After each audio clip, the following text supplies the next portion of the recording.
Sabe aquele filme Lucy? Muita gente vê como só um filme de ação, talvez um pouco maluco, né? Mas e se tiver algo muito mais profundo ali? Uma mensagem sobre o propósito da vida escondida bem debaixo do nosso nariz. É exatamente essa filosofia por trás da jornada da Lucy que a gente vai desvendar agora. Uma que talvez muita gente não tenha percebido. Pois é, a ideia aqui é justamente decodificar o que pode ser o verdadeiro sentido do filme. E olha, é uma viagem e tanto. A gente vai passar pela transformação da Lucy, dar um pulo lá em Dostoiévski e até no filósofo Henri Bergson.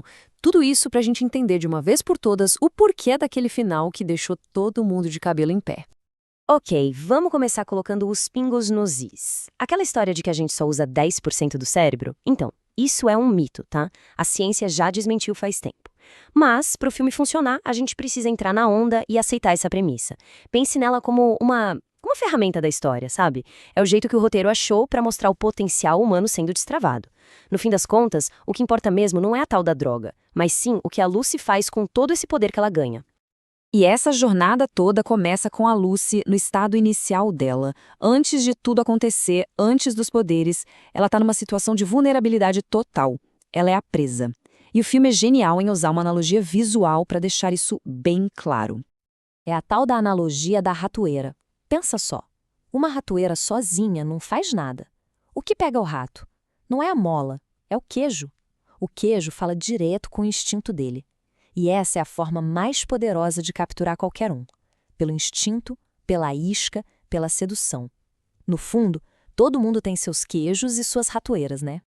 Então, no início, a Lucy é totalmente a presa. O filme até mostra aquela cena do guepardo caçando o antílope, é exatamente isso. Ela caiu na armadilha, foi seduzida pelo cowboy, depois foi capturada, o queijo dela, que era a aparência, se tornou um perigo.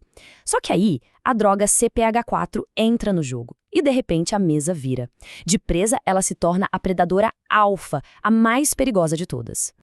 E tem um momento, um detalhe tão pequeno, mas que diz tudo. Quando ela consegue se soltar, tem uma chave e uma arma na mesa. Alguém com mentalidade de presa faria o quê? Pegaria a chave, claro, para fugir. Mas a Lucy, ela pega a arma primeiro.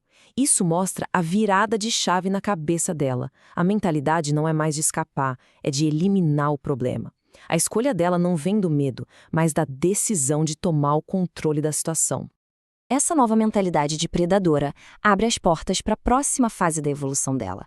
E essa fase, olha, é marcada por um distanciamento emocional que chega a ser assustador, uma apatia que cresce junto com a inteligência dela. A gente vê isso da forma mais chocante possível. Ela simplesmente elimina os captores dela sem sentir absolutamente nada. E vamos lembrar, essa é a mesma mulher que momentos antes passou mal só de ver uma cena de violência. Esse sangue frio todo é o sinal mais claro de que ela está se desconectando do que a gente entende por humanidade. E essa atitude dela se conecta perfeitamente com uma ideia que está lá no livro O Crime e Castigo, do Dostoiévski. A ideia de que existem pessoas extraordinárias, sabe? Pessoas que estariam acima da moral e das leis dos comuns. A Lucy, talvez sem nem perceber, começa a agir exatamente assim. Com o cérebro evoluindo a cada segundo, ela passa a se enxergar como uma exceção à regra. E isso, na cabeça dela, justifica qualquer coisa. E essa mentalidade, essa de se sentir acima do bem e do mal, a gente vê isso por aí o tempo todo, né? É a desculpa para um monte de coisa errada. É aquela lógica do, se eu não fizesse, alguém ia fazer de qualquer jeito. Só que como o próprio livro nos lembra, essa desculpa só se sustenta até a consciência começar a bater. Porque no final das contas, o verdadeiro castigo não é a prisão, é o peso do que foi feito.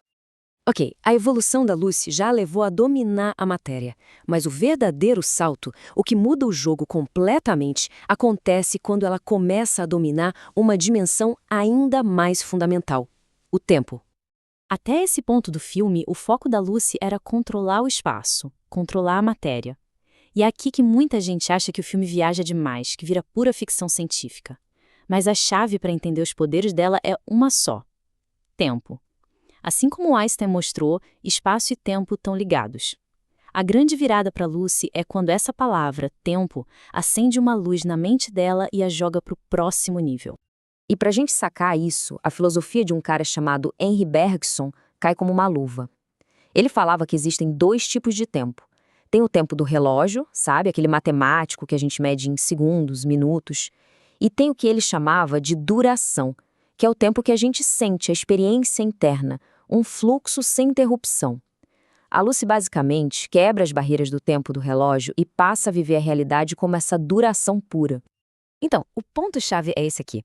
O superpoder da Lucy não é mágica, é a intuição. Só que é a intuição elevada à máxima potência. É quase uma nova forma de perceber o mundo. Para esse filósofo, o Bergson, a intuição é o que nos deixa sentir o fluxo da vida. Uma coisa que só a lógica, só a razão não consegue pegar. E a Lucy vira exatamente isso. Intuição pura, que consegue atravessar as barreiras do tempo e do espaço que a gente conhece. E com isso, a gente chega no ponto central da mensagem do filme. Se a Lucy está virando basicamente um ser onipotente, por que cargas d'água ela ainda precisa da ajuda de simples mortais? Essa é a grande questão, né? Ela sabe tudo, pode fazer tudo, então para que chamar um detetive, um professor? A resposta para essa pergunta é o que revela o sentido de toda a jornada dela. Vamos lá. O detetive, como ela mesma fala, é um lembrete da humanidade dela, uma âncora simbólica no amor. Já o professor, bom, o professor é a peça-chave, porque conhecimento só tem valor de verdade se tiver alguém interessado em receber. Ela precisa de um canal para passar adiante tudo aquilo que ela aprendeu. E aí vem a frase, dita pelo professor, que é basicamente a tese do filme inteiro. A missão final da Lucy não era acumular poder para si. A missão era garantir que todo o conhecimento que ela conseguiu sobrevivesse a ela. Ou seja, a jornada da Lucy não é só sobre um cérebro que evolui. É uma grande metáfora para o ciclo da evolução da humanidade. Pensa nesse ciclo. A vida é dada, o conhecimento é adquirido, os limites são superados e, no final de tudo, a coisa mais importante. Esse conhecimento é passado para frente. Isso muda totalmente a forma como a gente enxerga aquele final, né? Ela não vira um pendrive. Ela se torna a própria ferramenta de compartilhamento. É a materialização da ideia de passar o conhecimento para frente. Ela garante que o aprendizado dela não vai morrer junto com o corpo dela. É como dizem na filosofia, ninguém morre de verdade se o que sabia foi ensinado para alguém.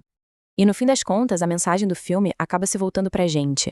A jornada da Lucy meio que força uma pergunta. O que estamos fazendo com o conhecimento que a gente adquire? Sabe aquele ditado que a ignorância é julgar quem dança, quando na verdade quem não ouve a música somos nós? Então, se o grande propósito da vida é mesmo passar adiante o que se aprendeu, a pergunta que fica é: qual legado será deixado?